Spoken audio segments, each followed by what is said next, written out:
Sveiki, malonūs klausytojai ir žiūrovai. Aš Monika Kuzminskaitė, sveikatos ir mitybos psichologė ir čia Šaukšto proto tinklalaidė. Šią savaitę kalbam apie psichobiotikus. Laikai, kai moksliniai tyrimai apsiribojo žarnyno ir smegenų ryšio įvardyjimu, baigėsi.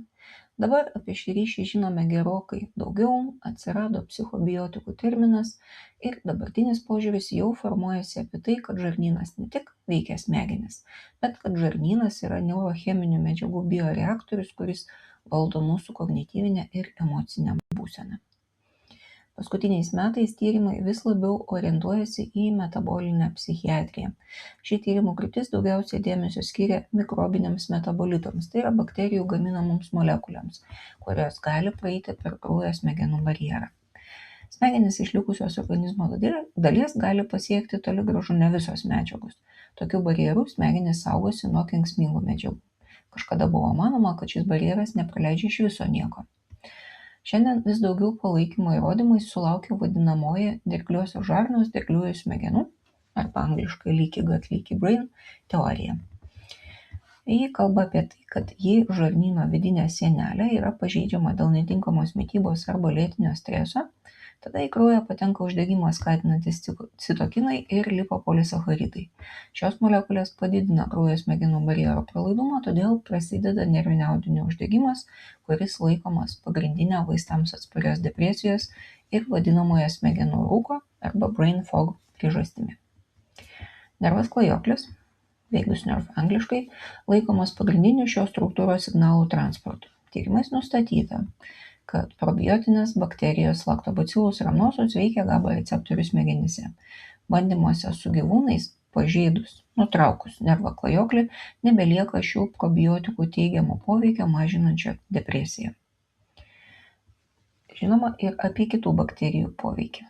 Pavyzdžiui, Lactobacillus helveticus mažina kortizolio lygį, todėl lengvina depresijos bei nerimo simptomus.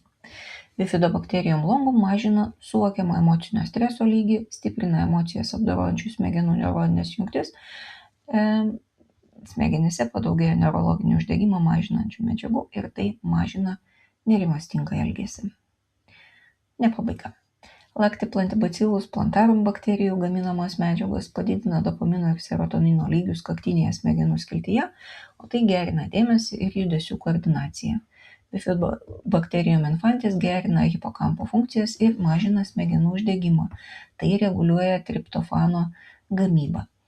Triptofanas yra medžiaga, kurios reikia serotoninui gaminti, o serotoninas siejamas su džiaugsmo ir laimės jausmais.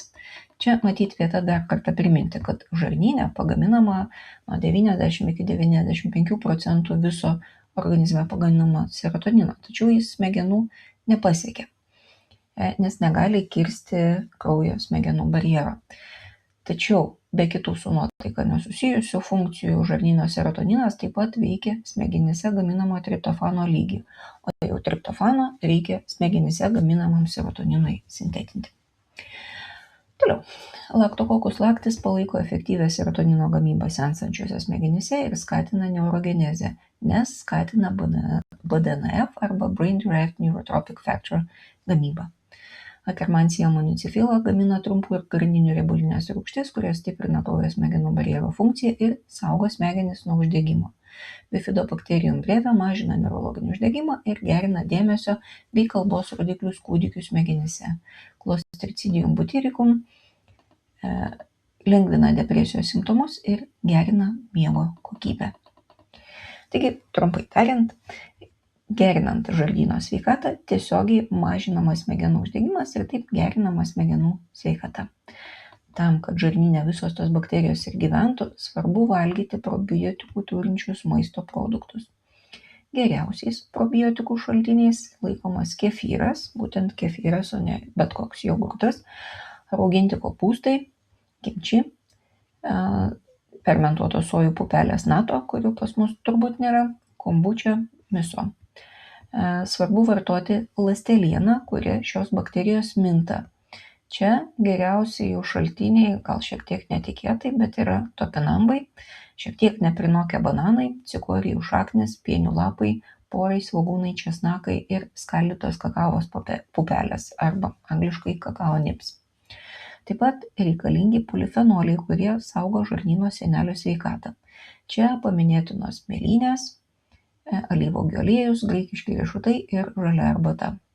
Labai rekomenduojama vengti medžiagų, kurios trikdo žarnyno mikrobiomos sveikatą. Tai yra vengti emulsiklių, dirbtinių saldiklių, tokių kaip sacharino ir sukralozės. Čia matyt, tai padengia praktiškai visus pramoniniu būdu gaminamus saldumynus. Taip pat patariama vengti didesnių alkoholio kiekių. Ir galiausiai verta leisti žarnynui naktį pailsėti. Tai yra kasdien turėti bent 12 valandų nevalgymo pertrauką. Tiek trumpai apie naujausius tyrimus probiotikų ir psichobiotikų srityje. Aš Monika Kuzminskaitė, sveikatos ir mitybos psichologė, padedu spręsti paprastus ir sudėtingus elgesio, mąstymo ir emocijų klausimus. Rašau, skaitau paskaitas, teikiu psichologinės konsultacijas. Nuorodą registracijai konsultaciją rasit po kiekvieno įrašo, o įrašus rasit socialiniuose tinkluose vardu Šaukštas proto. Ilgajame savaitės įraše taip pat pasidalinsiu nuorodomis į keletą tyrimų iš paskutinių publikacijų psichobiotikų tema ir 3 knygų rekomendacija. Rašykit man asmeninę žinutę socialiniuose tinkluose arba elektroniniu paštu adresu šaukštas.proto@gmail.com. Taikos ir ramybės.